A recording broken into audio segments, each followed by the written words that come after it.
Ada kritik sedikit, Pak JA. Ada Kajati, Pak, yang dalam rapat, dalam raker itu ngomong pakai bahasa Sunda. Ganti, Pak, itu.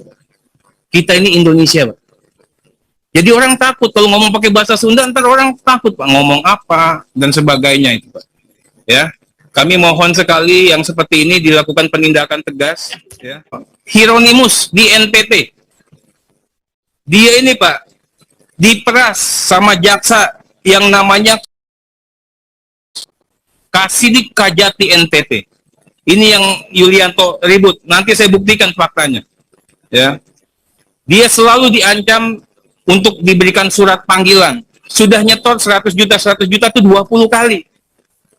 Akhirnya dia nyerah, Pak. Saya nyerah, Pak. Saya laporkan ke Satgas 53. Apa yang terjadi, Pak? Tiba-tiba sekarang si Hieronymus ini, Pak, dipanggil sama Kajatinya. Lead sebentar, langsung dik, Pak. Saya minta ini yang kayak gini jangan kejadian. Orang jadi takut ngelapor, Pak. Dan sudah diancam, ini besok mau masuk di penanganan mafia tanah. Pak Jaksagung nggak usah banyak-banyak. Pak Jaksagung main di Jakarta dan di Bali, Pak. Mafia tanahnya luar biasa. Ini nggak usah lah. Di Bali itu pemilik tanah yang membangun rumah. Sekarang masuk penjara, Pak. Masuk penjara. Dipenjarain sama siapa? Sama orang yang minta kerja sama dia, keponakannya sendiri. Saya sudah bawa juga teman-teman Komnas HAM, bahkan teman-teman dari dunia internasional, Pak, beberapa pemerhati hukum untuk mencermati ini, Pak. Saya mohon juga di backup. Itu ada kajarinya namanya Ketut, ngaku-ngaku orangnya Pak Jambin lagi. Kacau itu, Pak. Itu di tempat di Bali udah buat masalah beberapa kejari dia, Pak. Sekarang buat masalah lagi. Saya hanya lihat keberpihakannya. Kalau memang serius, itu dipindah. Nggak beres itu. P21 kurang dari 24 jam. Tahap 2-nya 2 hari atau berapa hari. Nah, mafia tanah ini sama, Pak. Di polisi saya juga bilang Kapolresnya juga bermasalah. Jadi kita bukan hanya di kejaksaan, kami mohon ini dicermati betul, Pak. Kita akan bawa pemerhati dan pegiat HAM internasional khusus untuk tanah terkait dengan salah tanah di Bali, Pak. Mafia pelabuhan. Saya minta Bapak jaga di Batam aja, Pak. Masalah biaya masuk. Jadi satu-satu pilot projectnya, Pak. Ya. Untuk tekstil, elektronik, dan rokok. Ini pelabuhan-pelabuhan tikus dan petanya nanti saya kasih ke Bapak. Masih belum, yang kemarin ketangkep 2 masih belum, Pak. Ya, Pak. Ini kita mohon sekali. Untuk mafia pupuk. Ini permintaan dari Ibu Ketua DPR, Pak. Mafia pupuk, Pak. Kemarin ada kunjungan beliau ke Nganjuk. Semua petani itu menjerit. Pupuk orang Jawa Timur ini kaya-kaya. Kami tidak butuh pupuk yang bersubsidi. Tapi pada waktunya, pupuknya hadir, Pak. Pupuknya nggak hadir. Pada saat dibutuhkan, kita mau beli mahal pun pupuknya nggak ada, Pak. Nah, kami mohon panggil itu pupuk Indonesia, Pak. Panggil distributornya. Ini udah mainannya udah nggak kita bisa tolerir lagi, Pak. Sekarang Bapak tahu harga bawang merah di Nganjuk berapa, Pak? Hancur. Kualitas kurang, ya kualitas kurang karena pupuknya juga kurang bagus. Harga ada margin yang dimainkan oleh pemain-pemain nasional. Mafia sembako, Pak. Ini kan sesuai sama Bapak, saya ngasih ngarahan aja, Pak. Ini kita nggak hanya bicara spek, kita bicara yang namanya markup, kita bicara yang namanya project fiktif, kita bicara yang namanya skema pembiayaan. Kita tender, orang nggak ada yang bisa masuk ke sana, Pak.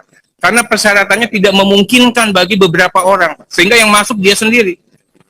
Nah, kami mohon juga dicermati, Pak. Masalah kelangkaan BBM yang Bapak katakan tadi, Pak. Pak, solar itu susah. 90 km dari Jakarta, Pak. Udah susah solar, Pak. Udah ngantri, Pak. Dunia indah ini kelihatannya di sini aja, Pak. Solar susah. Nah, kami mohon, Pak. Solar yang di Sumatera itu, Pak, beresin aja. Kalimantan, beresin aja. Orang ngantri 2 hari untuk solar, Pak. Nah, tapi saya salut sama Pak Jokowi. Pak Jokowi lebih progresif lagi. Daripada dia jagain yang seperti itu, nggak usah ada subsidi. Nah, tapi sebelum itu, Pak, kami mohon sekali, yang rantai-rantai yang dapat subsidi ini diidentifikasi dulu, Pak. Karena kalau kebijakan ini diambil, semuanya pakai Pertamax, rakyat tuh rugi juga. Nah, kita mohon yang melakukan permainan ini dihukum semua, Pak. Kalau Bapak nggak ada namanya, ntar saya kasih namanya, Pak. Mafia tambang. Saya kasih minta satu pilot project Kalimantan Selatan, Pak.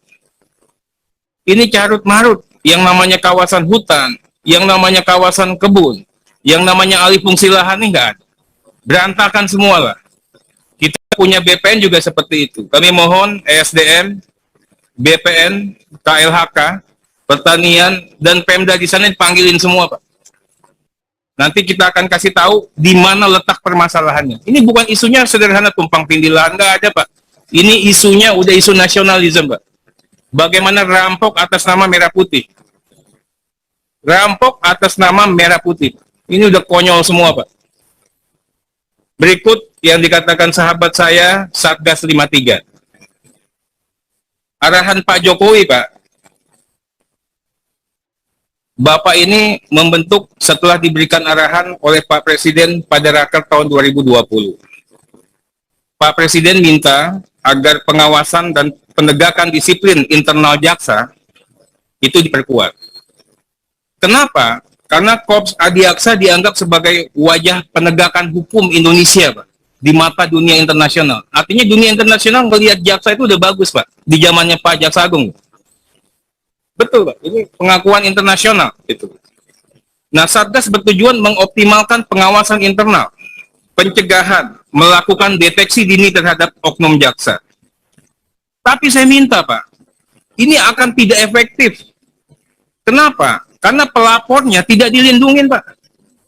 Justru pelapor-pelapor yang Satgas 53 itu dihajar balik oleh jaksa-jaksanya, Bapak. Sekarang ini pelapor-pelapornya, Pak, lead-nya cuma seminggu, langsung dik, Pak. Langsung diancam mau ditahan. Saya kasih contoh, Hieronymus di NTT.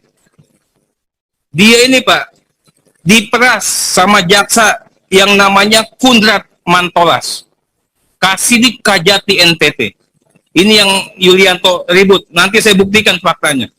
Ya, dia selalu diancam untuk diberikan surat panggilan. Sudah nyetor 100 juta itu 20 kali. Akhirnya dia nyerah, Pak. Saya nyerah, Pak. Saya laporkan ke Satgas 53. Apa yang terjadi, Pak? Tiba-tiba sekarang si Hieronymus ini, Pak, dipanggil sama Kajatinya, lead sebentar, langsung dik, Pak. Saya minta ini yang kayak gini jangan kejadian, orang jadi takut ngelapor, Pak. Dan sudah diancam, ini besok mau masuk ditahan, Pak. Kami mohon sekali, ini bisa dijadikan, kalau Bapak nggak usah banyak-banyak, ini selesai, kita yakin lama kerjanya Pak Kejaksaan ini. Berikutnya, di Padang Sidempuan, sama juga. Kepala dinas juga melapor ke Satgas 53, Pak. Malah sekarang babak belur, dilaporin balik, balas dendam jaksanya, sekarang diperiksa dan diancam mau ditahan. Ini kan bisa kita pakai konsep yang namanya whistleblower, Pak. Whistleblower di rezim hukumnya internasional, Pak. Dia dilindungi oleh hukum. Dan mudah-mudahan Pak Jaksa Agung bisa membantu. Ini ada suratnya, Pak. Ini udah minta ampun ke kejaksaan. Ini juga, Pak, surat, Pak. Berikutnya udah hampir habis, Pak. Saya minta betul kita profesional. Saya sama Pak JA ini luar biasa sayangnya, Pak. Ada kritik sedikit, Pak JA.